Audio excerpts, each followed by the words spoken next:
Hello guys, this is Brajesh here and once again welcome back to civil easy. एक बार फिर से आप सभी का स्वागत है आपके अपने यूट्यूब चैनल सिविल इजी पर। और इस लेक्चर में हम कंक्रीट टेक्नोलॉजी को कंटिन्यू करने वाले हैं। लास्ट लेक्चर में हमने प्रॉपर्टीज़ ऑफ कंक्रीट पढ़ी थी। लास्ट लेक्चर का जो टॉपिक हमारा था वो था प्रॉपर्टीज़ ऑफ कंक्रीट, जिसमें हमने इसकी कई सारी प्रॉपर्टीज़ पढ़ी थी। स्ट्रेंथ हो गया, ड्यूरेबिलिटी,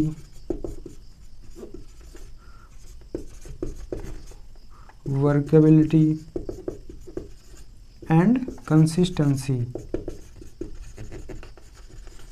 तो इतनी सारी प्रॉपर्टीज़ हमने कंक्रीट की ऑलरेडी डिस्कस कर ली हैं। इसके बाद जो नेक्स्ट टॉपिक है कि हम दूसरे जो मटेरियल्स हैं हमारे पास, जैसे लकड़ी हो गया, लोहा हो गया, तो इसकी तुलना में हम कंक्रीट को क्यों ज़्यादा प्रेफर करते हैं, मतलब कंक्रीट का यूज़ हम ज़्यादा क्यों करते हैं। तो नेक्स्ट टॉपिक हमारा वही है कि अन्य निर्माण पदार्थों की तुलना में कंक्रीट की उपयोगिता के कारण, कि ऐसा कौन सा कारण है जिसके आधार पे हम कंक्रीट को ज़्यादा यूज़ करते हैं। ऐसे कौन कौन से मुख्य कारण हैं, तो उन्हीं मेन कारण को जो रीज़न्स हैं जिनके कारण हम कंक्रीट को ज़्यादा यूज़ करते हैं, लकड़ी का हम यूज़ उतना नहीं करते हैं, या फिर लोहे का यूज़ हम उतना कंस्ट्रक्शन में नहीं करते हैं। लकड़ी का यूज़ ज़्यादातर पहाड़ियों पे होता है, या फिर जहाँ पे ज़्यादा अर्थक्वेक वगैरह आते हैं, मतलब आप बोल सकते हैं कि प्राकृतिक आपदाएं जहाँ आती हैं, अर्थक्वेक हो गया, बाढ़ हो गया, भूस्खलन हो गया, ये सारी चीज़ जहाँ पे आती हैं वहाँ लकड़ी का यूज़ कर लेते हैं। जहाँ पे क्या करना होता है कि हमारा प्रोजेक्ट बहुत ज़्यादा बड़ा नहीं होता है, हम वहाँ पे लोहे का यूज़ करते हैं, क्योंकि ये इकोनॉमिकल नहीं होता है। लोहे का यूज़ करेंगे तो खर्चा ज़्यादा आ जाएगा। तो इन सारी चीज़ों को ध्यान में रखते हुए हम कंक्रीट का यूज़ ज़्यादा करते हैं। तो आइए वन बाय वन देखते हैं कि हम कंक्रीट का यूज़ क्यों लकड़ी की तुलना में और लोहे की तुलना में ज़्यादा करते हैं, या फिर अगर और भी कोई मटेरियल है जिससे कि हम बिल्डिंग बना सकते हैं। मेनली यही तीन होते हैं, एक कंक्रीट, पहला लकड़ी, मान लीजिए पहले ज़्यादा लकड़ी यूज़ होती थी। इसके बाद दूसरा लोहा, या फिर जिसे आप इस्पात बोलते हैं, एंड थर्ड कंक्रीट। तो मेन हमारा यहाँ पे जो पर्पस है वो यही देखना है कि लकड़ी और इस्पात की तुलना में हम कंक्रीट का इस्तेमाल ज़्यादा क्यों करते हैं। तो पहला पॉइंट यहाँ पे जोड़ रहित रचनाएं। पहला क्या है? जोड़ रहित रचनाएं। ठीक है, जोड़ रहित का मतलब होता है कि अगर हम कंक्रीट का यूज़ करेंगे तो कंक्रीट की एक खासियत होती है, इसे हम जो यूज़ करते हैं वो पेस्ट के फॉर्म में करते हैं। किसके फॉर्म में? पेस्ट, जिसे आप क्या बोलते हैं, पेस्ट, मतलब पेस्ट के फॉर्म में ही हम इसका यूज़ करते हैं। हिंदी इसकी नहीं याद आ रही मुझे। तो कंक्रीट को अगर आप पेस्ट के फॉर्म में यूज़ कर रहे हैं, ठीक है, तो पेस्ट के फॉर्म में यूज़ करने से फ़ायदा क्या होता है कि आप इसको जिस आकृति में ढालना चाहें, जिस साइज़ में इसको ढालना चाहें, जो आप इसको शेप प्रोवाइड करना चाहें, सिंपल सा आप समझिए, जिस सांचे में आप इसको ढालना चाहें, जिस सांचे में आप इसको ढालना चाहें उसमें आप कंक्रीट को ढाल सकते हैं। जो आप आकार देना चाहते हैं वो आप इजीली कंक्रीट को दे सकते हैं, ठीक है ना। और इसमें क्या होगा कि इसमें आपको जोड़ ज़्यादा नहीं देने होते हैं, ठीक है। आप चाहें तो, आपके पास टाइम है तो देखिए क्या होता है कि जोड़ तभी पड़ते हैं जब हमें काम बंद करना होता है। काम बंद करने का रीज़न होता है, जैसे आप जो भी आप वर्क कर रहे हैं वो केवल दिन में ही करते हैं। कंक्रीट वाले कार्य केवल दिन में होते हैं, रात में जल्दी से कंक्रीटिंग का कार्य नहीं किया जाता है। तो अगर आप दिन में काम कर रहे हैं, अब आपको शाम हो गई, काम बंद करना पड़ा, जब नेक्स्ट डे करेंगे तो शायद वहाँ पे आपको जोड़ देखने को मिल जाए, अदरवाइज कंक्रीट में जोड़ देखने को नहीं मिलता है। तो कंक्रीट से क्या होता है कि जोड़ रहित रचनाएं बनती हैं। जोड़ रहित का मतलब बिना जोड़ वाली रचनाएं, ठीक है। तो इसलिए हम कंक्रीट का यूज़ करते हैं। अब आप लकड़ी से अगर कोई स्ट्रक्चर बनाएंगे तो लकड़ी से बनाने पे क्या होगा कि वहाँ पे आपको जोड़ देने पड़ेंगे, ठीक है, क्योंकि जो लकड़ी की साइज़ होती है, वैसे तो पेड़ काफ़ी बड़े बड़े होते हैं, लेकिन जब इनको काटा जाता है तो इनकी जो साइज़ है वो 5 फीट 10 फीट, मैक्सिमम 10 फीट से ज़्यादा शायद ही रखी जाती होगी लकड़ी की साइज़।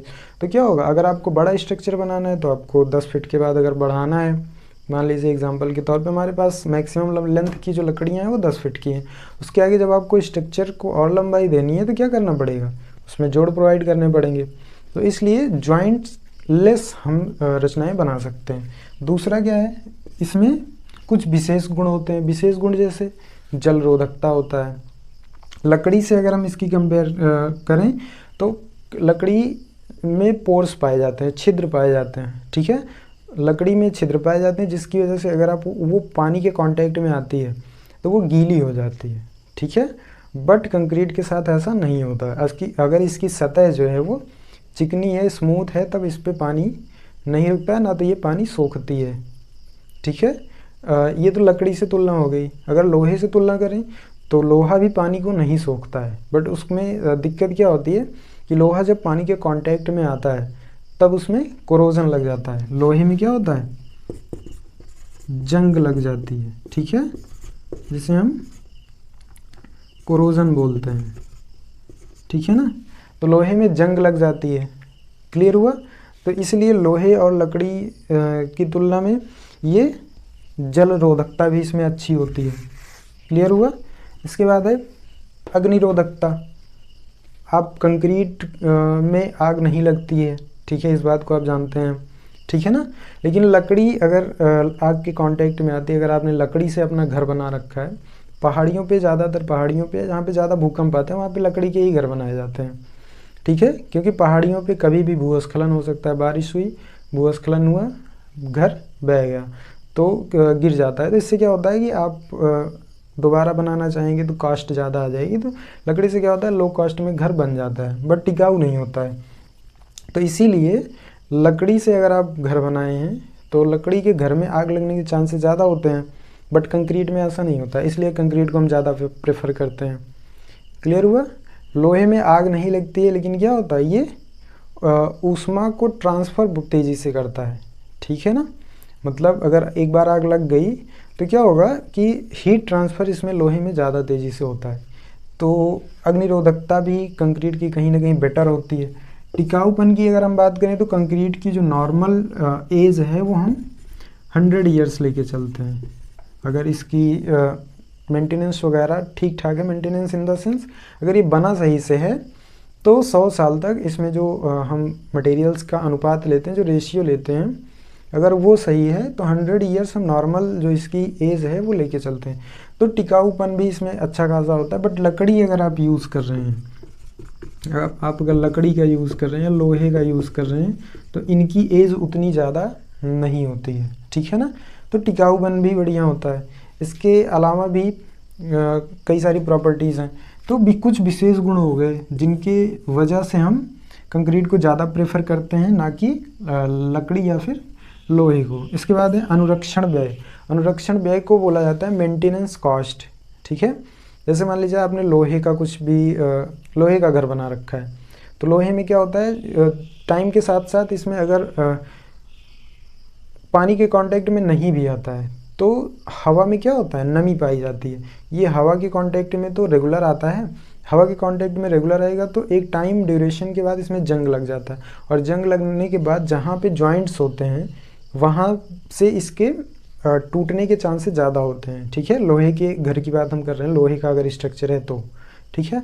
तो ऐसी जगहों पे क्या करना होता है, आपको टाइम टाइम पे पेंटिंग करनी होती है, ठीक है। पेंटिंग कर रहे हैं, प्राइमर लगा रहे हैं, या फिर अगर टूट गया सामान तो आप उसको एक्सचेंज भी कर रहे हैं, रिपेयर कर रहे हैं।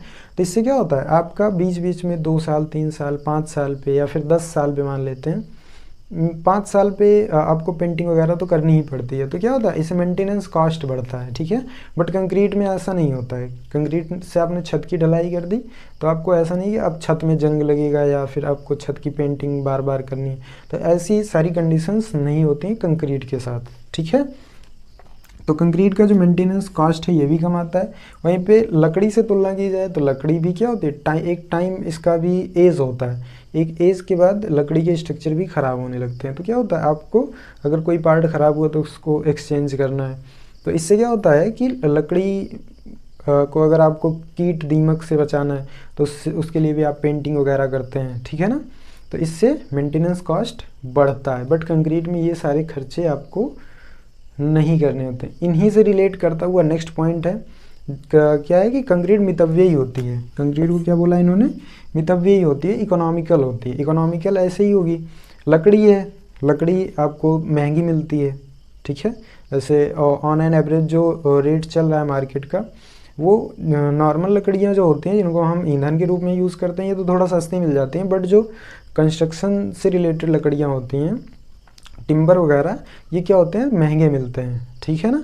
तो काफ़ी ज़्यादा इनकी कॉस्ट भी आ जाती है। वहीं पे अगर आप इस्पात से तुलना करेंगे लोहे से, तो लोहा तो और ज़्यादा महंगा होता है, ठीक है। तो कहीं ना कहीं ये सस्ता भी पड़ता है लकड़ी और लोहे की तुलना में।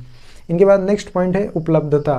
अगर आप देखेंगे तो ये जो कंस्ट्रक्शन वाली लकड़ियाँ होती हैं जिनसे हम घर वगैरह बनाते हैं, कोई स्ट्रक्चर बनाते हैं, ये ईजिली मिलती नहीं मार्केट में, ठीक है। लकड़ियाँ नहीं मिलेंगी, लोहा तो मिल भी जाएगा, बट लोहे में भी आपको केवल रीइंफोर्समेंट मिलती है, मतलब सरिया केवल मिलती है ज़्यादातर। बट अगर आप सोचें कि हमें घर बनाना है और घर बनाने में हम अगर पूरी तरह से लोहे का यूज़ कर रहे हैं, तो वहाँ पे आपको लोहा कंस्ट्रक्शन के लिए भी आपके जो नियर बाई मार्केट्स होंगी वहाँ पे नहीं मिल पाता है, तो उपलब्धता भी उतनी अच्छी खासी नहीं होती है। नेक्स्ट पॉइंट वही है 6 वाला, फिर तभी आगे डिस्कस करेंगे। उपलब्धता, लकड़ी भी आपको जो कंस्ट्रक्शन की होती है वो भी ईजिली नहीं मिलने वाली है, आपको लोहा भी ईजिली नहीं मिल पाता है। बट कंक्रीट आपको तैयार करनी है, तो कंक्रीट में क्या लगेगा, सीमेंट लगेगा, सीमेंट लगनी है, वाटर एग्रीगेट लगना है, ठीक है, एंड एडमिक्सचर्स लगने हैं। तो ये 3-4 चीज़ें तो आपको इजली, पानी हर जगह है, सीमेंट आपको हर मार्केट में 3-4-5 दुकानें मिल जाएंगी, गिट्टी मोरंग की भी आपको 2-3 किलोमीटर के आपके रेंज में मिल जाएगा। तो इन्हीं सारी चीज़ों को मिला के हम कंक्रीट तैयार करते हैं। तो क्या होता है कि कंक्रीट बनाने के लिए आपको मटेरियल्स के लिए ज़्यादा परेशान नहीं होना, आपके नियर बाई मार्केट्स में मिल जाते हैं, ठीक है ना। तो उपलब्धता भी इसकी होती है, तो इसीलिए हम कंक्रीट को ज़्यादा प्रेफर करते हैं, ना कि लोहे और लकड़ी के स्ट्रक्चर को बनाना हम प्रेफर करते हैं, ठीक है ना। नेक्स्ट है आकर्षक। कंक्रीट के द्वारा बनाए गए स्ट्रक्चर जो हैं वो काफ़ी ज़्यादा अट्रैक्टिव भी होते हैं। अट्रैक्टिव इसीलिए होते हैं, जो हमने पहला पॉइंट पढ़ा कि हम इसको किसी भी आकार में ढाल सकते हैं, हम कोई भी शेप और साइज़ को दे सकते हैं, ठीक है ना। तो जिस शेप और साइज़ में हम ढालना चाहें ढाल सकते हैं, तो इससे हम काफ़ी सुंदर सुंदर आकृतियाँ अपने घरों पे, अपनी बिल्डिंग्स पे बना देते हैं, ठीक है। तो इससे इसीलिए क्या होता है, इससे बनाए गए स्ट्रक्चर काफ़ी ज़्यादा अट्रैक्टिव भी होते हैं। वहीं पे अगर लकड़ी से आप बनाना चाहेंगे तो लकड़ी को हर शेप और साइज में कन्वर्ट कर पाना काफ़ी ज़्यादा मुश्किल होता है। इसके लिए आपको फिर महंगी महंगी मशीनों की ज़रूरत पड़ेगी, या फिर उतने ज़्यादा स्किल्ड लेबर भी चाहिए होंगे। बट कंक्रीट से अगर घर बनाना है तो अगर स्किल्ड लेबर नहीं भी हैं तब भी आपका काम चल जाता है, ठीक है ना। तो ये कुछ इम्पॉर्टेंट पॉइंट्स हैं जिनकी वजह से क्या करते हैं कि हम कंक्रीट को ज़्यादा प्रेफर करते हैं अदर बिल्डिंग मटेरियल्स की तुलना में। आई होप आपको सारे पॉइंट्स क्लियर हुए होंगे, कुछ ज़्यादा इसमें खास बहुत ज़्यादा समझने वाली बात नहीं थी। आपने सारी चीज़ों को अपने आसपास देखा है, जितने भी पॉइंट्स हमने बताए, ठीक है, कि जोड़ रहित रचनाएं। कंक्रीट में अगर कंक्रीट से हम स्ट्रक्चर बना रहे हैं तो हमें ज़्यादा जोड़ नहीं देने होते हैं, ठीक है। दूसरा विशेष गुण, जलरोधकता होती है, अग्निरोधकता होती है, इसमें पानी का कोई खास इफेक्ट नहीं पड़ता है, आग से भी इसको कोई ज़्यादा दिक्कत नहीं होती, टिकाऊ ही अच्छा खासा होता है। इसके बाद है अनुरक्षण व्यय, मेंटेनेंस कॉस्ट इसकी काफ़ी ज़्यादा लो होती है। लो क्या, आप नील मान के चलिए, ये कंक्रीट को ज़्यादा रिपेयर करने की ज़रूरत नहीं पड़ती है, ज़्यादा क्या नहीं ही पड़ती है। बस इसमें क्या है कि टाइम टाइम पे आपको पेंटिंग वगैरह करनी होती है, लेकिन आप केवल कंक्रीट की नहीं करते हैं, आप पूरे घर की पेंटिंग कर देते हैं, ठीक है ना। तो इसीलिए इसका मेंटेनेंस कॉस्ट भी नील होता है।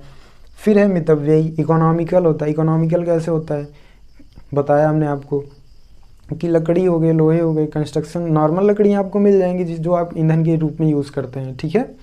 वो सस्ती भी होती हैं, आपको उसमें ना तो उसकी क्वालिटी चेक करनी होती है, ना तो उसकी जो ड्यूरेबिलिटी वगैरह ये सब देखनी होती है। बट अगर आप कंस्ट्रक्शन के लिए लकड़ी खरीद रहे हैं तो वहाँ पे आपको इन सारे फैक्टर्स को भी ध्यान में रखना होगा। इसलिए क्या होगा, लकड़ियाँ महंगी हो जाती हैं। लोहे का रेट आपको पता ही है, लोहा कितना ज़्यादा महंगा है, ठीक है ना। तो इसलिए ये इकोनॉमिकल भी होता है, आकर्षक, अट्रैक्टिव होगा। क्यों होगा, क्योंकि हम इसको किसी भी शेप और साइज में ढाल सकते हैं अपने अकॉर्डिंग, हम नीड के अकॉर्डिंग हम इसको कोई भी डिज़ाइन हम बना सकते हैं, ठीक है ना। तो इससे हम एक अट्रैक्टिव स्ट्रक्चर भी तैयार कर सकते हैं। उपलब्धता, कंक्रीट तैयार करने के लिए जो मटेरियल्स हम यूज़ करते हैं, सीमेंट, वाटर, एग्रीगेट, मिक्सचर्स वगैरह, ये ईज़िली आपके नियर बाई मार्केट में 2 किलोमीटर 4 किलोमीटर की रेंज में मिल जाएंगी इसकी दुकानें। बट वहीं पे आपको लकड़ी खरीदनी है, टिम्बर जिसका हम यूज़ करते हैं कंस्ट्रक्शन के लिए, तो हो सकता है आपके 10 20 50 किलोमीटर की रेंज में इसके लिए दुकानें ना मिलें। ठीक है, लोहे की दुकान मिल भी जाएगी तो केवल आपको सरिया मिलेगी। इसके अलावा अगर आप चाहें कि हम जो कंस्ट्रक्शन में हम ज़्यादा यूज़ करते हैं उन लोहे को, जैसे वर्कशॉप वगैरह या फिर बड़ी बड़ी इंडस्ट्रीज़ बनती हैं उनमें जो लोहे लगते हैं, अगर आप उनका सोचें कि हम अपने आसपास मिल जाएं तो ये मिल पाना संभव नहीं है। मिलेगी भी तो क्या होगा, इसका कॉस्ट बढ़ जाएगा, तो आप दाम देख के पीछे हट जाएंगे ख़रीदने से। ठीक है ना, तो ये कुछ मेन फैक्टर्स हैं जिनकी वजह से हम कंक्रीट को ज़्यादा प्रेफर करते हैं कंस्ट्रक्शन के लिए, ना कि लकड़ी और लोहे को। तो आई होप आपको सारे पॉइंट्स क्लियर हुए होंगे। यहाँ से नहीं क्लियर हुआ है तो आपको हम टेलीग्राम चैनल पे इसकी PDF प्रोवाइड कर देंगे। PDF को आप पढ़िएगा, फिर भी नहीं क्लियर होता है तो आप कमेंट बॉक्स में जाके कमेंट कीजिएगा, हम आपको दोबारा से समझाने की कोशिश करेंगे। तो इस लेक्चर में बस इतना ही, मिलते हैं नेक्स्ट वीडियो में, तब तक के लिए जय हिंद जय भारत।